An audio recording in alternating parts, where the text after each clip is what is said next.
অনেকদিন পর আমি আপনাদেরকে আরেকটা রিয়েল হরর স্টোরি শোনাবো। আর এইটা হচ্ছে আমার নানার থেকে আমার আম্মু শুনেছে। আমার নানার সাথে এটা ঘটেনি, তবে একটা রিক্সাওয়ালার সাথে এই ঘটনাটা ঘটেছে।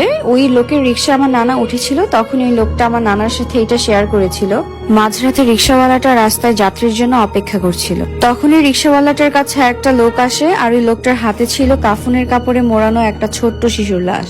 লোকটা এসে রিক্সাওয়ালাকে বলে যে কবরস্থানে নিয়ে চলো। রিক্সাওয়ালাটা ভাবলো যে বাচ্চাটাকে মনে হয় কবর দিবে, তাই এত কিছু না ভেবে রিক্সাওয়ালাও কবরস্থানে নিয়ে যাওয়া শুরু করলো। রিক্সা চালাতে চালাতেই পিছন থেকে কিসের জানি শব্দ পায় রিক্সাওয়ালাটা, কিন্তু রিক্সাওয়ালাটা সেই শব্দটাকে বেশি একটা গুরুত্ব না দিয়ে তাড়াহুড়ো করে কবরস্থানের দিকে আগাতে থাকে।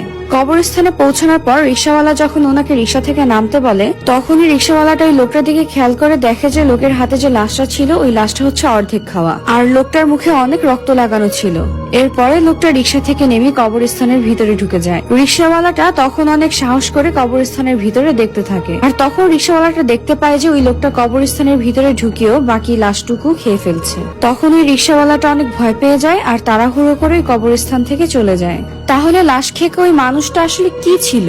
সেম কোশ্চেনটা নানাকেও রিক্সাওয়ালা লোকটা করে। তখন আমার নানা বলল যে এইটা আসলে খারাপ কোনো জিন ছিল। এই জন্যই মানুষ মারা গেলে লাশ একা রাখতে হয় না, একজন হলেও পাহারা দিয়ে রাখতে হয়। আর লাশ একা থাকলেই অনেক সময় খারাপ জিনরা এসে লাশটাকে নিয়ে যায়।